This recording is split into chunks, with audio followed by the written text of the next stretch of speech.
মুসা আলাইহিস সালামকে গায়েব দেখাতে হবে, মুসা আলাইহিস সালামের অন্তরে গায়েবের উপর ইয়াকিন তৈরি করতে হবে। মহান আল্লাহ সেই পথই বেছে নিয়েছেন। মুসা আলাইহিস সালামকে বলা হলো, তোমার হাতের লাঠি ছেড়ে দাও। আল্লাহ এটা বললেন না যে আমি জান্নাত থেকে একটা লাঠি এনেছি, আসমান থেকে একটা লাঠি এনেছি, সেই লাঠিটা তোমাকে দিচ্ছি, এটা ছাড়লে সাপ হবে। তাহলে ওই মাত্রার বিশ্বাস তৈরি হতো না, যেই মাত্রার বিশ্বাস দরকার ফেরাউনের মুখোমুখি হওয়ার জন্য। এখন এই বইটা আমি হাতে করে আছি, আজ 5 বছর 10 বছর থেকে আমি এই বই পড়ি, আমার হাতেই আছে। আমার হাতে 5-10 বছর থেকে যে লাঠি আছে সেই লাঠি এখন সাপ হচ্ছে। আসমান জান্নাত থেকে আসা বিশেষ লাঠি তো সাপ হতেই পারে, অস্বাভাবিক কিছু না। আমি তো নিজে এই লাঠিকে গাছ থেকে ভেঙে কেটেছি, এটা তো কোনো স্পেশাল লাঠি নয়, এটা তো নর্মাল লাঠি, আমি ব্যবহার করছি 10 বছর থেকে, এটা কেমনে সাপ হতে পারে? এটাই গায়েব, যে গায়েবে আল্লাহ সুবহানাহু ওয়া তাআলার ক্ষমতা কত বেশি, এটার একটা আলামত মুসা আলাইহিস সালাম দেখছেন। এবং এটাই ছিল কারণ যে জাদুকরেরা কেন সিজদা করবে। আপনি নিশ্চিত থাকেন জাদুকরদের হাতের লাঠি এবং জাদুকরদের দড়িও সাপে পরিণত হয়েছিল। জাদুকরদের হাতের লাঠি এবং দড়ি সাপে পরিণত হওয়ার পরেও মুসা আলাইহিস সালামের সাপে এমন কি ছিল যে তারা সিজদা দিল। অনেকেই মনে করে যে মুসা আলাইহিস সালামের সাপ তাদের সব সাপ খেয়ে ফেলেছে এই জন্য। এটা একটা কারণ হতে পারে, কিন্তু আসল কারণ কোনটা সেটা আপনাকে আমি ধরিয়ে দিচ্ছি, তাহলে আপনি বুঝতে পারবেন।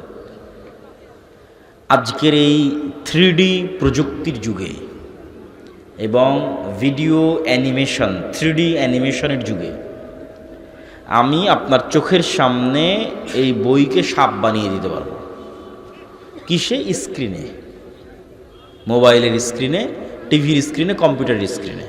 স্ক্রিনে আমি অ্যানিমেশন করব, ডিজাইন করব, আপনার চোখের সামনে দেখবেন যে এই বইটা আস্তে আস্তে সাপ হয়ে যাচ্ছে, স্ক্রিনে দেখতে পাবেন ডিজাইনের মধ্যে। এই বইটা এখন সাপ হয়ে গেল, ঠিক আছে, স্ক্রিনে দেখতে পাচ্ছি সাপ হয়ে যাচ্ছে। আবার যদি 3D কোনো চশমা চোখে দেন, আবার ওই সাপ যদি ছোবল মারে, তাহলে ওই চশমা চোখে দিলে মনে হবে স্ক্রিন থেকে বের হয়ে এসে আমাকে ছোবল মারতেছে, ওই প্রযুক্তিও আছে। আবার চোখ থেকে চশমা খুললে দেখবেন আরে না, সাপ তো স্ক্রিনেই আছে। তাহলে এই বইটা সাপে পরিণত হয়েছে চোখে। বাস্তবে কি? বাস্তবে নয়। আজকের বিজ্ঞানের পক্ষে সম্ভব নয় যে এটাকে সাপে পরিণত করবে বাস্তবে। কোথায় সম্ভব? চোখের ভেলকিতে, ডিজাইনে সম্ভব, 3D অ্যানিমেশনে সম্ভব। এটাও দেখানো সম্ভব যে এসে আপনাকে ছোবল মারতেছে, আপনি ভয় পাবেন, এটাও দেখানো সম্ভব। তাহলে তাদের লাঠি এবং তাদের দড়ি সাপে পরিণত হয়েছিল, এটা ছিল চোখের ভেলকি, ঠিক আজকের যুগের স্ক্রিনের, মোবাইল কম্পিউটারের স্ক্রিনের ডিজাইন, দ্যাটস ইট। আর মুসা আলাইহিস সালাম এটা ছিল আস্ত। আস্ত যেই সাপ এখন মেঘনা নদীতে ঘুরে বেড়াচ্ছে, এই বইটা এখন সেই সাপে পরিণত হয়েছে। আস্ত যেই সাপ মেঘনা নদীতে ঘুরতেছে, চোখের ভেলকি না। মুসা আলাইহিস সালামের হাতের লাঠি আস্ত জ্যান্ত জীবন্ত সাপে পরিণত হয়েছিল। আর জাদুকরদের লাঠি এবং দড়ি আস্ত জ্যান্ত জীবন্ত সাপে পরিণত হয়নি। আমাদের আজকের যুগের যেমন 3D ডিজাইন, এরকম কোনো এক প্রযুক্তির মাধ্যমে, জাদুকরী কোনো প্রযুক্তির মাধ্যমে চোখের ভেলকিতে মনে হচ্ছিল যেন সাপ। আর মুসা আলাইহিস সালামেরটা বাস্তবে সাপে পরিণত হয়ে গেছে, যেটা ওই কালেও অসম্ভব, এই কালেও অসম্ভব। আজকের বিজ্ঞানের এই উন্নত প্রযুক্তির যুগে অসম্ভব, আজ থেকে 5000 বছর আগে অসম্ভব। তো জাদুকরেরা তো জানে যে হ্যাঁ চোখের ভেলকিতে সাপ হতেই পারে, বাস্তবে সাপ হয়ে গেছে এইটাই তো তাদের বিশ্বাস হয় না। যখন তারা দেখছে মুসা আলাইহিস সালামের লাঠি জাদুর সাপ নয়, এটা সত্যি জ্যান্ত জীবন্ত আস্ত সাপে পরিণত হয়ে গেছে, তখন তারা বুঝে গেছে যে এটা কোনো জাদুর শক্তি নয়, এটা কার শক্তি? রব্বুল আলামিনের শক্তি। এই জন্য তারা সিজদায় অবনত হয়েছে। বলছিলাম মুসা আলাইহিস সালামের অন্তরে ইয়াকিন তৈরি হয়ে গেছে যে চোখে যা দেখা যায় তাই সব কিছু নয়। চোখে দেখছি এটাকে লাঠি, এখন তো সাপ হয়ে গেল। এই একটা বিশ্বাস, ইয়াকিনের লেভেলে পৌঁছে যাওয়া, যে আমি চোখে দেখছি ফেরাউন অনেক শক্তিশালী, তার ভয়ে আমি পালিয়ে গেছি, আজ 10 বছর থেকে পলাতক আছি। কিন্তু আল্লাহ যখন তার অন্তরে ইয়াকিন তৈরি করে দিলেন, তখন মুসা আলাইহিস সালাম বুঝলো যে লা হাওলা ওয়ালা কুওয়াতা ইল্লা বিল্লাহ, আল্লাহর শক্তির সামনে ফেরাউনের শক্তি দুর্বল, জিনা। আল্লাহর শক্তির সামনে ফেরাউনের শক্তি জিরো। দুর্বল বললে ঈমান থাকবে না। এখন মিলিয়ে নেন, আল্লাহর শক্তির সামনে আমেরিকা এবং ইসরায়েলের শক্তি যদি বলেন কম, তাহলে এখনও গায়েবে ইয়াকিন তৈরি হয়নি। আল্লাহর শক্তির সামনে আমেরিকা এবং ইসরায়েলের শক্তি কি? জিরো। এটা মুখে বলা না, এটা বাস্তবে যেই দিন বিশ্বাস অর্জন করা যাবে এটা নাম ঈমান বিল গায়বি ইয়াকিন। এইটার উপর যেই দিন মুসলমানেরা বাস্তবে বিশ্বাস অর্জন করতে পারবে, ওই দিন গোলামি থেকে মুক্তির রাস্তা শুরু। এইটার উপর বাস্তব ইয়াকিন লাগবে। ঈমান বিল গায়বি ইয়াকিনের মধ্যে আরও একটা জিনিসে ইয়াকিন জরুরি ভিত্তিতে লাগবে, সেটা হচ্ছে পরকাল, জান্নাত। এটা ছাড়া মুসলমানদের বিজয় সম্ভব নয়। আসহাবুল উখদুদের মতো ঈমান পরকালের উপর। আসহাবুল উখদুদের ঘটনা আপনাদের জানা আছে। ওয়ামা নাকামু মিনহুম ইল্লা আন ইউমিনু বিল্লাহিল আজিজিল হামিদ, যে আল্লাহ সুবহানাহু তাআলা বলছেন যে আসহাবুল উখদুদকে আগুনে জ্বালিয়ে দেওয়া হচ্ছে শুধু এই কারণে যে আসহাবুল উখদুদ আল্লাহ সুবহানাহু তাআলার উপর ঈমান রাখত। তো ওরা আগুনে ঝাঁপ দিচ্ছে কেন? ওরা আগুনের মধ্যে জান্নাত দেখতে পাচ্ছিল। বাড়িতে ফিরে যাচ্ছে না কেন? বাড়িতে জাহান্নামের আগুন দেখতে পাচ্ছিল। এটা এমনি দেখতে পাওয়া না, বাস্তব দেখতে পাওয়া। বাস্তব যে আমার সামনে জ্বলন্ত আগুন আছে, এটা তো জান্নাত। ওরা জান্নাতে ঢুকে গেছে। আসহাবুল উখদুদের লোকেরা আগুনে ঢোকেনি, কিসে ঢুকেছে বলেন তো? জান্নাতে ঢুকেছে। আর ওদের বাড়ি ঘরে ফিরে যায়নি কেন? ওদের বাড়ি ঘরে কি আছে? জাহান্নাম। মুসলমান যেই দিন এইভাবে জান্নাতকে দেখতে পারবে, এইভাবে পরকালকে দেখতে পারবে, সেই দিন মুসলমানদের বিজয় শুরু হবে। 4টে পয়েন্ট বলা হয়ে গেল, আর 2টো পয়েন্ট বলে বক্তব্য শেষ করব। পয়েন্ট নাম্বার 1 বলেছি জ্ঞান, পয়েন্ট নাম্বার 2 বলেছি সত্যবাদীদের ন্যায়পরায়ণতা, পয়েন্ট নাম্বার 3 বলেছি ঈমান বিল গায়বি ইয়াকিন, পয়েন্ট নাম্বার 4 পূর্ণাঙ্গ তাওহীদ এবং আল্লাহর সাহায্য। নবী মুহাম্মদ সাল্লাল্লাহু আলাইহি ওয়াসাল্লাম বিজয়ের জন্য আল্লাহর সাহায্যের মুখাপেক্ষী ছিলেন। মুসা, দাউদ, সুলাইমান সকল নবী বিজয়ের জন্য আল্লাহর সাহায্যের মুখাপেক্ষী ছিলেন। আল্লাহর সাহায্য ছাড়া মুসলমানদের বিজয় অতীতে কোনোদিন হয়নি, ভবিষ্যতে কোনোদিন হবে না, ফুল স্টপ। এই জন্য আমাকে এবং আপনাকে আগে নিশ্চিত করতে হবে যে আমি আল্লাহর সাহায্য কি পাচ্ছি, আল্লাহর সাহায্য কি আসতেছে, এটা নিশ্চিত করতে হবে। নিশ্চিত করবেন কি দিয়ে? এটা একটা খুব জরুরি বিষয়। আল্লাহর সাহায্য ছাড়া মুসলমানদের বিজয় হবে না, সম্ভব নয়। নবীদের হয়নি, আপনাদেরও হবে না, আমাদেরও হবে না। আল্লাহর সাহায্য নিশ্চিত করতে হবে। মুহাম্মদ সাল্লাল্লাহু আলাইহি ওয়াসাল্লাম বদরের যুদ্ধের আগের রাতে লম্বা সালাত আদায় করছেন। সেই লম্বা সালাত দেখে আবু বকর রাদিয়াল্লাহু তাআলা আনহু পর্যন্ত ক্লান্ত। কাফাকা মুনাশাদাতাকা রাব্বাক, হে আল্লাহর নবী যথেষ্ট হয়েছে, আর কত দোয়া করবেন, আর কত সালাত আদায় করবেন? আপনি তো আল্লাহর নবী, আল্লাহ তো আপনাকে বিজয় দিবেই, আর কত? কিন্তু মুহাম্মদ সাল্লাল্লাহু আলাইহি ওয়াসাল্লাম আবু বকর রাদিয়াল্লাহু তাআলা আনহুর চেয়েও বেশি ভালো জানতেন, বেশি ভালো বুঝতেন যে আগামীকাল বদরের যুদ্ধে আমি মুহাম্মদ বিজয় অর্জন করতে পারবো না যতক্ষণ না মহান আল্লাহর সাহায্য আমি না পাচ্ছি। আর মহান আল্লাহর সাহায্য ততক্ষণ পর্যন্ত আমি পাবো না যতক্ষণ না আমি রাতের সালাতে না দাঁড়াচ্ছি।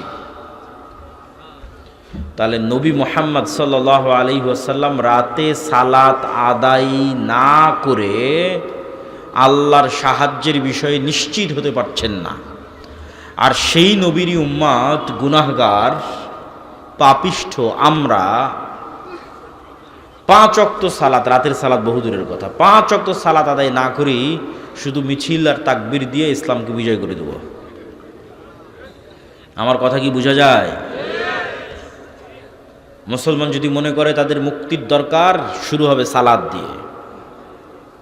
5 ওয়াক্ত সালাতে নাই যে, তাকে আল্লাহ চিনে না। সে কে? তাকে আল্লাহ জানে না সে কে, সে কিসের তাকবীর দেয়, কিসের মিছিল করে, কিসের কথা বলে যে আমি জীবন দেব, কিসের। 5 ওয়াক্ত সালাতে আছে যে তাকে আল্লাহ চিনে যে হ্যাঁ সে মুসলমান, সে আমার সাহায্য চায়, সে ইসলামকে বিজয়ী করতে চায়। তাকে আল্লাহ সুবহানাহু ওয়া তাআলা চিনে, তাকে আল্লাহ গণার মধ্যে ধরবে, কাউন্ট করবে। 5 ওয়াক্ত সালাতের পরে লাগবে রাতের সালাত। সালাতে আসমান থেকে গায়েবী মদদ নেমে আসে। আজকের আধুনিক যুগে যে ইন্টারনেটের মাধ্যমে আপনারা পরস্পরে যোগাযোগ করছেন, অনলাইন লাইভ ক্লাসে একত্রিত হচ্ছেন, যে ইন্টারনেট দিয়ে 1000 কিলোমিটার দূরের America, London, Europe, Saudi, Kuwait, Qatar, বাহরাইনে বসেও আপনার সাথে লাইভ কথা বলতে পারছে, তার চেয়েও শক্তিশালী লক্ষ কোটি গুণে, হাজারো গুণে শক্তিশালী প্রযুক্তি সালাত, যেটা দুনিয়ায় থাকা মানুষকে 7 আসমানে আরশের উপর যে রব্বুল আলামিন আছে তার সাথে লাইভ কানেক্টেড করে দেয়, সরাসরি মুখোমুখি। সালাতে দাঁড়ানো আর রব্বুল আলামিনের মুখোমুখি হওয়া, এটা একটা পদ্ধতি, এটা একটা ওয়ে, যেটা কাজে লাগিয়ে 7 আসমানে রব্বুল আলামিনের সাথে কানেক্টেড হওয়া যায়, লাইভ কানেক্টেড হওয়া যায়। সেম ওই পদ্ধতিতেই, ওই সময়ই ওইভাবেই দাঁড়াতে হবে, ওই অজু, ওই নিয়ত, ওই সিস্টেম, ওই পদ্ধতি। আপনাদের মোবাইলের পাসওয়ার্ড যেভাবে কাজ করে, ফিঙ্গারপ্রিন্ট যেভাবে কাজ করে, তার চেয়ে বেশি পাওয়ারফুল কাজ করবে সালাত। যে আপনি চাপ দিলেন ওপেন হয়ে গেল, ওর চেয়ে বেশি পাওয়ারফুল। দাঁড়াবেন, সাথে সাথে রব্বুল আলামিন আপনার সাথে কানেক্টেড হয়ে গেল। এই জন্য নবী এবং রাসূলগণ যে কোনো বিপদে পড়ে আগে কি করতেন? সালাতে দাঁড়াতেন। কেন? এটা যোগাযোগের মাধ্যম, যোগাযোগের ওয়ে আল্লাহ সুবহানাহু ওয়া তাআলার সাথে। জিবরাইলের মাধ্যমে শিখানো আছে নবীদেরকে। লাউহে মাহফুজে ওই সিস্টেমই, ওইভাবেই লাউহে মাহফুজে সালাত অন্তর্ভুক্ত আছে। লাউহে মাহফুজে সালাত ওইভাবেই রাখা আছে। আপনি যখন দাঁড়ান তখন এটা লাউহে মাহফুজের সাথে মিলে যায়। এই চিত্র, এই দৃশ্য লাউহে মাহফুজের সাথে মিলে যায়। লাউহে মাহফুজের সালাত এভাবেই রাখা আছে।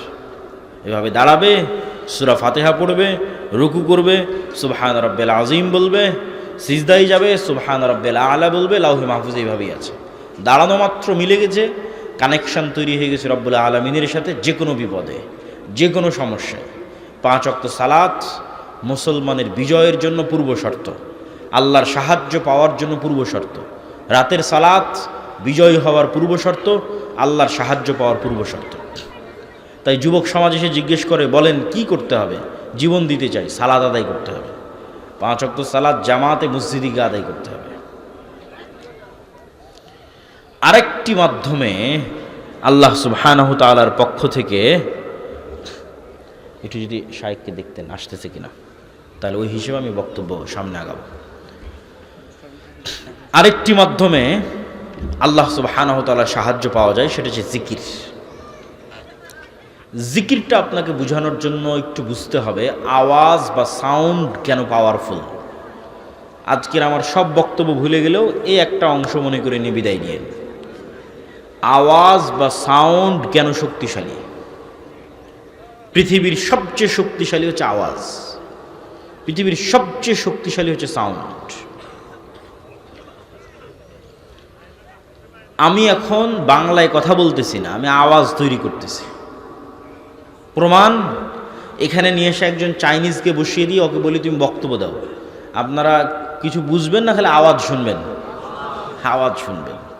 এখন সামনে একজন জাপানিজকে বসিয়ে দিয়ে বলে আমি বক্তব্য দিচ্ছি, বাবা তুমি শুনো। ও কি শুনতেছে?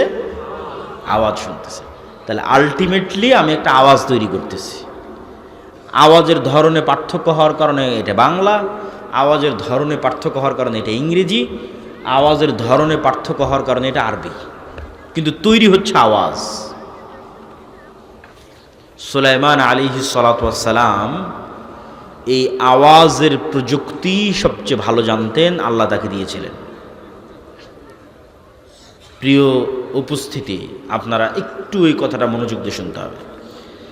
সুলাইমান বললেন, কে পারবে রানী বিলকিসের সিংহাসনকে উঠিয়ে নিয়ে আসতে। ক্বালা ইফরিতুম মিনাল জিন, ইফরিত নামক জিন বলল, আপনি এখন যে মাজলিসে বসে আছেন এই মাজলিস থেকে ওঠার আগেই আমি ওই সিংহাসন এখানে নিয়ে আসব। সুলাইমান আলাইহিস সালামের পছন্দ হয়নি, এত দেরি আমার হবে না, আমার আরো দ্রুত লাগবে। আল্লাযী ইনদাহু ইলমুম মিনাল কিতাব, যার কাছে কিতাবের জ্ঞান ছিল।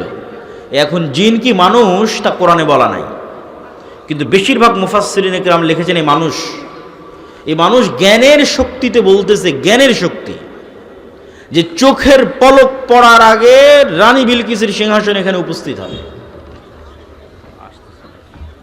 আল্লাহু আকবার। কিছু মুফাসসির লিখেছেন সেই জ্ঞান ছিল বিশেষ জিকিরের জ্ঞান, সাউন্ড টেকনোলজি, আওয়াজ, বিশেষ কোনো জিকির যা লাউহে মাহফুজে আছে সেই বিশেষ জিকিরের জ্ঞান তার কাছে ছিল। জাস্ট ওই জিকিরের মাধ্যমে সে সিংহাসনকে চোখের পলকে ট্রান্সফার করেছে। আজকের যুগে কি ট্রান্সফার হয়? ডাটা ট্রান্সফার হয়। আমি লিখতেছি ওইটা ট্রান্সফার হচ্ছে, কিন্তু বস্তু ট্রান্সফার ইম্পসিবল। এই টিস্যুটা এখান থেকে চোখের পলকে আমেরিকা যাবে, এটা অসম্ভব।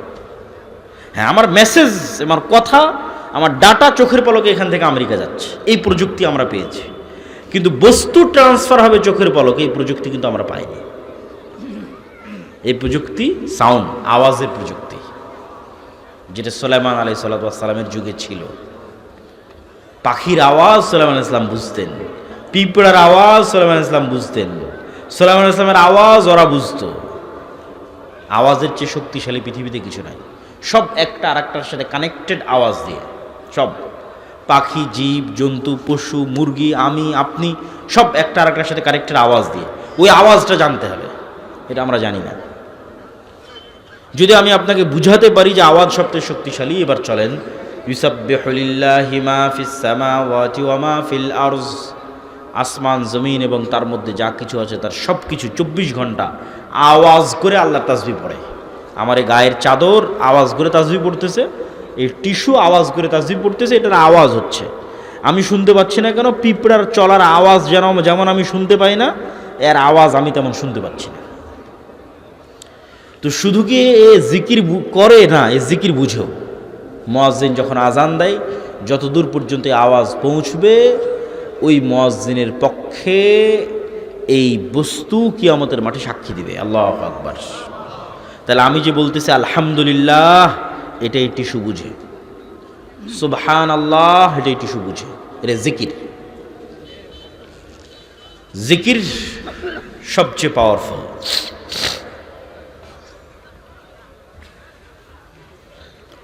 প্রিয় উপস্থিতি, প্রিয় মুসল্লিবৃন্দ, জিকিরের মধ্যে সর্বশ্রেষ্ঠ জিকির হচ্ছে সকাল সন্ধ্যার জিকির। সকাল মানে সূর্য ওঠার পূর্বে এবং সন্ধ্যা মানে সূর্য ডোবার পূর্বে। আপনারা যারা পিছনে দাঁড়িয়ে আছেন, অনেকক্ষণ থেকে আপনাদের দেখছি ডানে বামে জায়গা আছে। এটা মাজলিসের একটা আদব, বসে পড়া। আপনারা যারা পিছনে আছেন তাদের প্রতি উদাত্ত আহ্বান যে আপনারা ডানে এবং বামে এসে বসে পড়েন।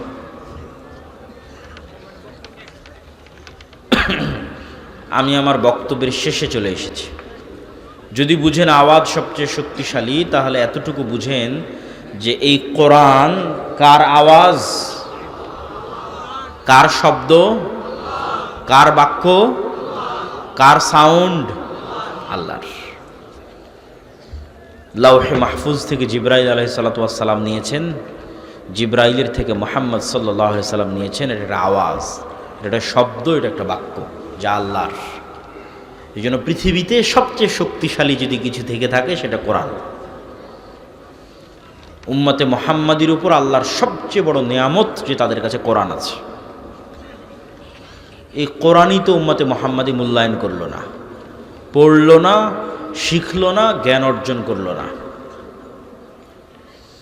আমার বক্তব্য সারমর্ম করে বক্তব্য শেষ করছি। যদি আমরা চাই প্রকৃত অর্থে মুসলমানদের শক্তি এবং ক্ষমতা প্রতিষ্ঠিত হোক, তাহলে প্রথমে আমাদের ঈমান বিল গায়বে ইয়াকিন অর্জন করতে হবে, পূর্ণাঙ্গ তাওহীদে বিশ্বাসী হতে হবে ইব্রাহিম আলাইহিস সালাতু ওয়াস সালামের মতো। তারপরে আমাদের প্রয়োজন হবে সর্বোচ্চ পর্যায়ের জ্ঞান, যেই জ্ঞান দিয়ে আমরা তৈরি করব শক্তিশালী প্রতিষ্ঠান, মিডিয়ায় হোক, অর্থনীতিতে হোক, সকল ক্ষেত্রে, বিশ্ববিদ্যালয়ে হোক, শক্তিশালী পাওয়ারফুল ইনস্টিটিউট, যেন আমাদেরকে মানুষ, পৃথিবীর মানুষ পঙ্গপাল মনে না করে, তুচ্ছ মনে না করে। আমি এবং আপনি হচ্ছে পঙ্গপাল, কীট পতঙ্গ, কেননা আমাদের শক্তিশালী কোনো প্রতিষ্ঠান নাই, আমাদের প্রতিনিধিত্ব করবে এরকম শক্তিশালী কোনো ইনস্টিটিউট নাই। জ্ঞান সর্বোচ্চ পর্যায়ের প্রতিষ্ঠান, তারপরে লাগবে সত্যবাদিতা ও ন্যায়পরায়ণতা। জ্ঞান অর্জন করলাম, করে সেই জ্ঞানকে টাকার কাছে বিক্রি করে দিলাম। কত ডাক্তার, কত ইঞ্জিনিয়ার তাদের স্বাক্ষরকে বিক্রি করে দিয়েছে টাকার কাছে, এরা মুনাফিক। কত OC, DC, SP, AC land, sub registrar, এরা সবাই তাদের পদকে বিক্রি করে দিয়েছে টাকার কাছে। তারপরে আবার সেই টাকা দিয়ে হজ করে জান্নাতে যেতে চায়। পাগল হলে এরকমই হয়। অথচ তার কাছে সুযোগ ছিল শুধু ওই চেয়ারে বসে একজন দানবীরের চেয়ে বেশি নেকি অর্জন করার, রাতে তাহাজ্জুদের সালাত আদায়ের চেয়ে বেশি নেকি অর্জন করার। সেটা কি? ওই চেয়ারে বসে সে ন্যায়পরায়ণ থাকতো, বাস 5 ওয়াক্ত সালাত আদায় করবে আর ওই চেয়ারে ন্যায়পরায়ণতার সাথে দায়িত্ব পালন করবে, দানবীরের চেয়ে বেশি নেকি পেয়ে যাবে। আর হারাম উপায়ে ইনকাম করে আল্লাহকে ধোঁকা দিতে চায়, নিজেকে ধোঁকা দিতে চায়, মানুষকে ধোঁকা দিতে চায়, দেখো আমি হজ করে এসেছি, এটা মুনাফিক। মুসলমানদের মধ্যে মুনাফিকিতে পরিপূর্ণ হয়ে গেছে। তাহলে লাগবে সততা, ন্যায়পরায়ণতা, আমানতদারিতা। এগুলো যখন আপনি অর্জন করে ফেলবেন তখন পৃথিবী আপনার শত্রু হয়ে যাবে। যেমন ওসমান হাদির শত্রু হয়ে গেছিল, আপনারও শত্রু হবে। আপনি একবার অর্জন করে দেখেন, শত্রু হবে। সর্বোচ্চ জ্ঞান অর্জন করেন, বিক্রি হন না, শক্তিশালী প্রতিষ্ঠান তৈরি করেন, দেখেন আপনার কত শত্রু তৈরি হয়। আপনাকে হত্যা করার জন্য কত দেশ উঠে পড়ে লাগে, আপনাকে ধ্বংস করার জন্য কত চেষ্টা তৈরি হয়। তখনই দরকার হবে শেষে যেগুলো বলছিলাম, আল্লাহর সাহায্য। আর আল্লাহর সাহায্যের খাতায় নামই নাই যে সালাত আদায় করে না, নামই নাই। পরীক্ষার হলে তো ঢুকতেই দিবে না যার হাজিরা খাতায় নাম নাই, ঢুকতে দিবে? অ্যাডমিট কার্ডও দিবে না প্রতিষ্ঠান। তাহলে আল্লাহর সাহায্য যে নিবে তার আগে তো নাম থাকতে হবে যে কে, আল্লাহ তোকে চিনেই না কে সে। তো 5 ওয়াক্ত সালাত, রাতের সালাত, সকাল সন্ধ্যার জিকির, এগুলোর মাধ্যমে আল্লাহর সাহায্য পাওয়া যায় এবং পৃথিবীর সকল অসম্ভবকে সম্ভব করা যায়। যদি আমরা এরকম একটা প্রজন্ম তৈরি করতে পারি তাহলে আমাদের এইরকম নিকৃষ্ট গোলাম তৈরির যে কারখানা, এগুলোর সহযোগিতার দরকার হবে না। এরকম একটা প্রজন্ম তৈরি করতে পারলে এমনি ইসলাম রাষ্ট্রে প্রতিষ্ঠিত হয়ে যাবে। যে ওসি হিসেবে দায়িত্ব পালন করছে, যে এসিল্যান্ড হিসেবে দায়িত্ব পালন করছে, ও তো বাংলাদেশেরই সন্তান, কুমিল্লারই সন্তান, আমার আপনার সন্তান। এরা যদি বলে যে আমরা আজ থেকে সৎ হয়ে গেলাম, 80% ইসলাম প্রতিষ্ঠা হয়ে যাবে। 80%। ইসলাম মানে ইনসাফ, ইসলাম মানে ন্যায় বিচার, রাষ্ট্রের ইসলাম মানে ব্র্যান্ডিং, ন্যায় বিচার। তো আমাদের এরকম একটা প্রজন্ম দরকার। আর গোলাম তৈরির কারখানা যেটা, ওই গোলাম তৈরির কারখানা হচ্ছে আমাদের শিখাবে মিথ্যা, আমাদের শিখাবে দুর্নীতি, আমাদের শিখাবে নিন্দা, আমাদের শিখাবে গীবত। আর এগুলো প্রত্যেকটা কাজ গোলামের কাজ। মানে তারা মিথ্যা, দুর্নীতি, ধোঁকা এগুলোর সাথে যুক্ত হয়ে গেছে। ফলত তাদের মধ্যে নেতৃত্বের ক্রাইটেরিয়া নাই, নেতৃত্বের গুণ নাই। মুহাম্মদ সাল্লাল্লাহু আলাইহি ওয়াসাল্লাম যেই মানদণ্ডে ছিলেন তার ধারে কাছে আমরা নাই। মুহাম্মদ সাল্লাল্লাহু আলাইহি ওয়াসাল্লামের সাহাবীরা যেই মানদণ্ডে ছিলেন তার ধারে কাছে আমরা নাই। আপনি মুহাম্মদ সাল্লাল্লাহু আলাইহি ওয়াসাল্লামের পুরো জীবনী খুঁজে একদিন দেখাতে পারবে না যেই একদিন মুহাম্মদ সাল্লাল্লাহু আলাইহি ওয়াসাল্লাম আবু লাহাবকে, আবু জাহালকে, সুফিয়ানকে, আবু সুফিয়ানকে মুখের ভাষা খারাপ করে ব্যক্তিগত আক্রমণ করেছে, কটূক্তি করেছে। একটা দিন সমগ্র ইতিহাস থেকে উঠিয়ে যাচাই বাছাই করে মুহাম্মদ সাল্লাল্লাহু আলাইহি ওয়াসাল্লামের শত্রুরাও লিখবে না এই কথা, কেন এটা বাস্তবে ঘটেনি। এটা যদি বাস্তবে ঘটতো, যেমনটা আমরা করি, আমরা আলেম ওলামারা করি, যে যার সাথে হয়তো আমি পারতেছি না, তা তখন ব্যক্তিগত আক্রমণ করলাম, আরে ওই তো খাটো, ওই তো বাঠু, ওই তো কানা, এগুলো ব্যক্তিগত আক্রমণ। আরে তোর বই পর্দা করে না, আরে ওর ছেলে এরকম, এগুলোকে বলে ব্যক্তিগত, মানে মানুষের মান সম্মান নিয়ে টানাটানি করা, এগুলো গোলামদের স্বভাব। তো মুহাম্মদ সাল্লাল্লাহু আলাইহি ওয়াসাল্লাম যদি একদিন এই কাজ আবু সুফিয়ানের সাথে করতেন, আপনি নিশ্চিত থাকেন আবু সুফিয়ান ইসলাম সত্য জানলেও গ্রহণ করতো না। আবু সুফিয়ান ইসলামকে সত্য জানার পরও গ্রহণ করতো না। কেন, যে আমাকে ব্যক্তিগত অ্যাটাক করেছে তখন তো আমার ইগো তৈরি হয়ে যাবে, ইগো, যে ও আমাকে ব্যক্তিগত অ্যাটাক করেছে, আমি কেন ওর কাছে নত হব। কিন্তু আবু সুফিয়ানও জানে যে মুহাম্মদ সাল্লাল্লাহু আলাইহি ওয়াসাল্লামের হৃদয় ফ্রেশ, বলেন আল্লাহু আকবার। সে নিশ্চিত জানে যে মুহাম্মদ সাল্লাল্লাহু আলাইহি ওয়াসাল্লামের সাথে আমার যে লড়াইটা হচ্ছে এটা শুধুমাত্র আদর্শিক লড়াই, কিন্তু তার কাল্ব, তার হৃদয় আমার জন্য হিতাকাঙ্ক্ষী, কল্যাণকামী, এটা আবু সুফিয়ান জানে। এই জন্য এটা 1 সেকেন্ডের ব্যাপার যে আবু সুফিয়ান মুহাম্মদ সাল্লাল্লাহু আলাইহি ওয়াসাল্লামের হাতে হাত রেখে বলবে যে আপনার কাছে ইসলাম গ্রহণ করলাম, এটা করতে আবু সুফিয়ানের বাঁধবে না। কেন, মুহাম্মদ সাল্লাল্লাহু আলাইহি ওয়াসাল্লাম ওই ধরনের নেতা নন, ওই ধরনের কিছু তিনি করেননি। সেই ক্রাইটেরিয়া আমরা ফুলফিল করতে পারছি কিনা? রাসূল সাল্লাল্লাহু আলাইহি ওয়াসাল্লামের ওই নেতৃত্বের ক্রাইটেরিয়া নাই মুসলমানদের মধ্যে। মুসলমানদের গোলামির স্বভাব ঢুকে যাওয়ার কারণে, দীর্ঘ 200 বছর ব্রিটিশদের গোলামি করার কারণে মুসলমানদের মানসিকতা হয়ে গেছে ন্যারো মাইন্ডেড, সংকীর্ণ, যেমনটা হয়ে গেছিল বানু ইসরাইলের। এরা এখন 1 টাকার জন্য শুধু মিথ্যা বলবে না, 1 টাকার জন্য আরেকজনকে হত্যাও করতে পারে। এখান থেকে নেতা তৈরি হয় না, এখান থেকে গোলাম তৈরি হয়। এই জন্য আমি আমার বক্তব্যে বলেছি, গণতন্ত্র হচ্ছে গোলাম তৈরির কারখানা। কেন গণতন্ত্র গোলাম তৈরির কারখানা? গণতন্ত্রের যে কালচার, এই পুরো কালচারটা নিম্ন লেভেল থেকে উপর লেভেল পর্যন্ত মিথ্যার উপর দাঁড়িয়ে আছে। মিথ্যা না বললে আপনি এখানে রাজনীতি করতে পারবেন না। আপনি নিশ্চিত থাকেন নির্বাচন কমিশনে যত এমপি পদপ্রার্থী হলফনামা জমা দিয়েছে তার শতভাগই বলা উচিত, এমনি একটু ইল্লামান রাহিমা রব্বে, এই জন্য 99% বলছি, 99% হলফনামায় মিথ্যা। ওর বাস্তব যা সম্পদ সেটা সে সেখানে দেখায়নি, সেটা সে সেখানে বলেনি। এই পুরো কালচারটা মিথ্যার উপর দাঁড়িয়ে আছে, পুরো কালচারটা। এখন আপনাকে যেহেতু ভোট নিতে হবে, আপনি আরেকজনের বিরুদ্ধে যদি না বলেন কেমনে ভোট নেবেন? আরেকজনকে যদি ব্যক্তিগত অ্যাটাক না করেন, ছোট না দেখান যে ওই ছোট, ওই নিকৃষ্ট, ওই খারাপ, কেমনে ভোট নেবেন?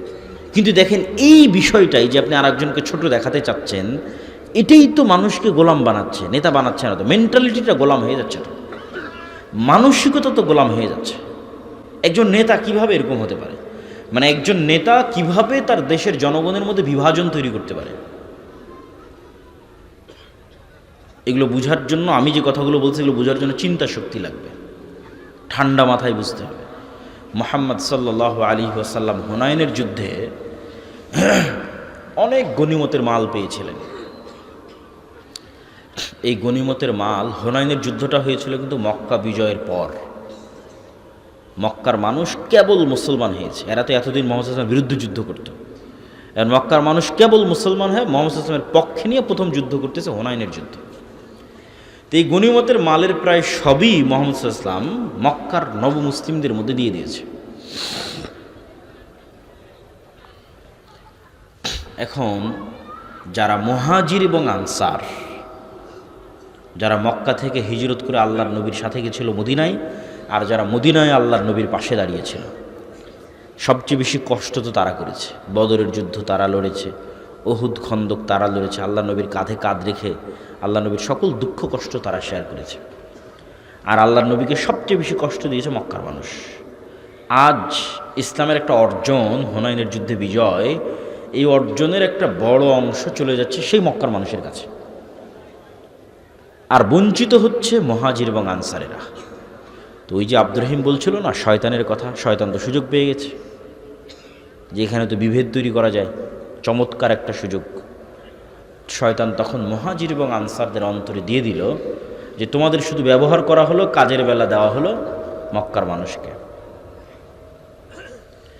তো এই জায়গায় চাইলে রাসূলুল্লাহ সাল্লাল্লাহু আলাইহি ওয়াসাল্লামও বিভেদ তৈরি করতে পারতেন, কেননা বিভেদ শয়তান চায়। আপনাদের ভাষায় যদি বলি, বাংলাদেশের ঐতিহাসিক প্রেক্ষাপটে যদি বলি, যে মুক্তিযোদ্ধা বনাম রাজাকার, এইভাবে একটা দেশের মানুষকে বিভক্ত রাখা, এটা হচ্ছে ভারতীয় রাজনৈতিক বয়ান।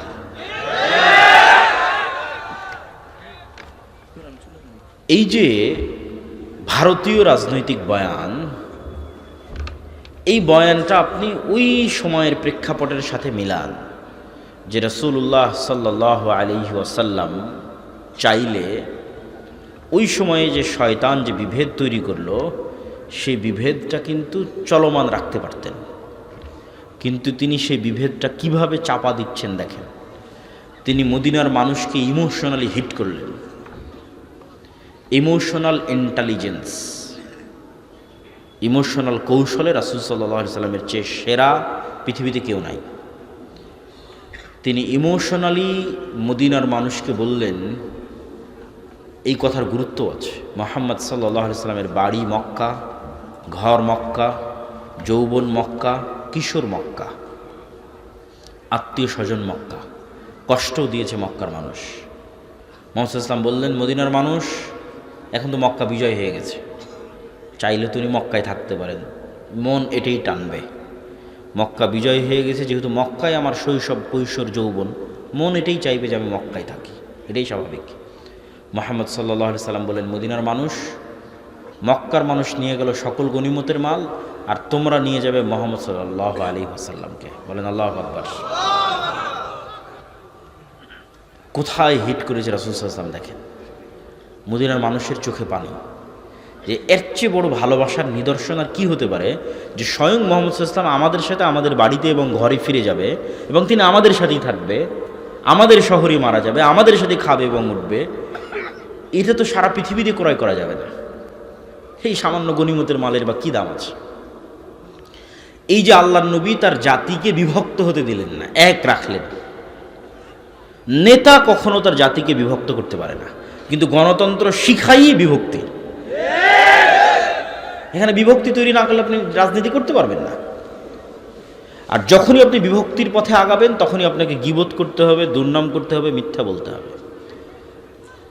অন্যের বিরুদ্ধে তো বহু পরে। আপনি যদি একটা নির্দিষ্ট দলেরও রাজনীতি করেন, ওই দলেরই মনোনয়ন নেওয়ার জন্য ওই দলের অন্য মনোনয়ন প্রার্থীর সাথে আপনাকে যেই অসম প্রতিযোগিতায় লড়তে হবে, সেই অসম প্রতিযোগিতায় টাকার খেলা আছে, মিথ্যার খেলা আছে, দুর্নীতির খেলা আছে। আপনি ওই টাকার, ওই মিথ্যা, ওই দুর্নীতির খেলা না খেললে আপনি নিজেই নিজের দলের মনোনয়ন পাবেন না। তাহলে আমি কি বলতে চাচ্ছি, যে গণতন্ত্র টপ টু বটম পুরো কালচারটা যেই সিস্টেমের উপর দাঁড়িয়ে আছে, এই সিস্টেমটা মিথ্যার সিস্টেম, গীবত এবং পরনিন্দার সিস্টেম।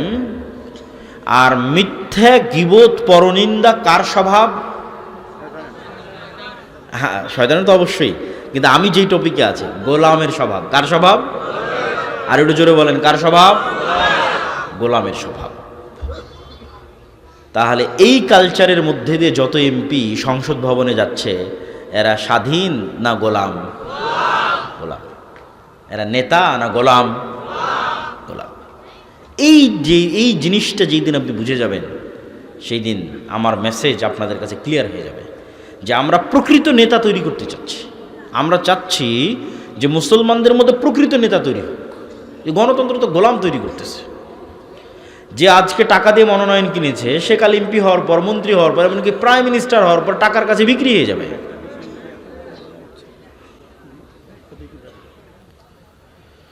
প্রিয় দর্শক ও শ্রোতা, আমাদের পরবর্তী কাজ হচ্ছে ঈমান বিল গায়বে ইয়াকিন এবং পূর্ণাঙ্গ তাওহীদ।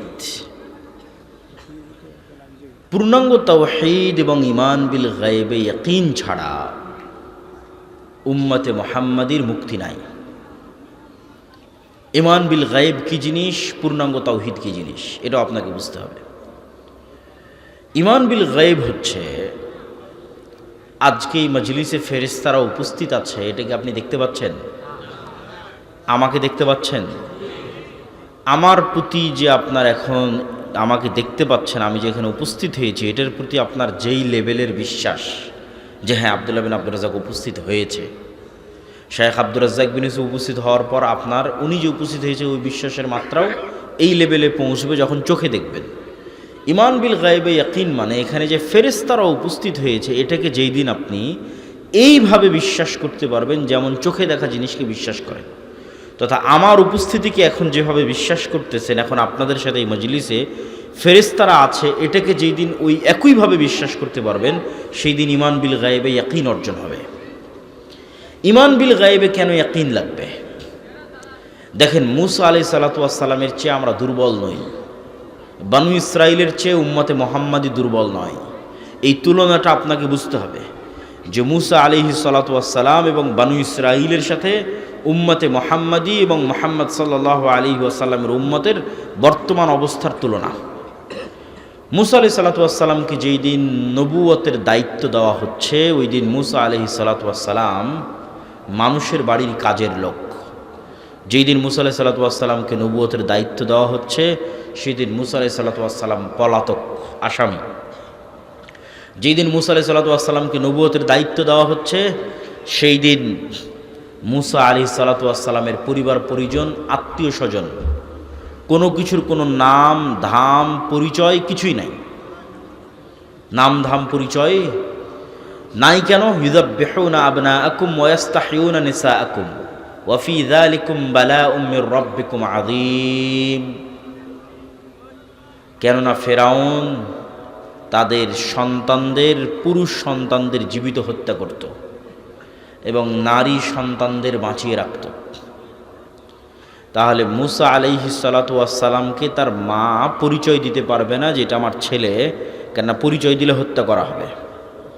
তাহলে বাংলাদেশের কুমিল্লার ছোটনার একটা সাধারণ মানুষকে আমি আজকে বললাম তুমি যাবা আমেরিকা, দাওয়াত দিবা ডোনাল্ড ট্রাম্পকে, এইটা যতটা ব্যতিক্রম এর চেয়ে বেশি ব্যতিক্রম মুসা আলাইহিস সালাম দাওয়াত দিবে ফেরাউনকে।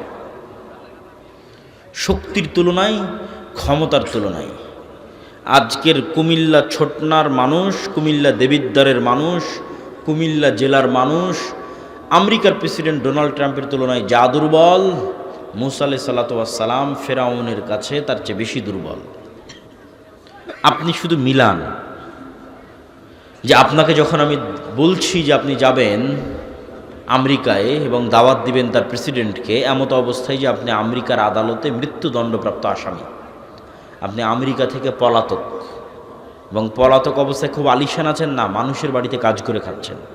আপনার কোনো পাড়া প্রতিবেশী আত্মীয় স্বজন আছে? না, নাই। পাড়া প্রতিবেশী আত্মীয় স্বজন নাই। তাহলে এবার বুঝবেন কেন মুসা আলাইহিস সালাম বেশি দুর্বল। আপনার তো সবই আছে। এমতো অবস্থায় মুসা আলাইহিস সালামের পক্ষে কখনোই সম্ভব নয় যে তিনি ফেরাউনের মুখোমুখি হবেন, একটা শর্ত ছাড়া। সেটা হচ্ছে মুসা আলাইহিস সালাম যদি গায়েব দেখতে পান এবং গায়েব জানেন এবং গায়েবে ইয়াকিন তৈরি হয় তবে সম্ভব।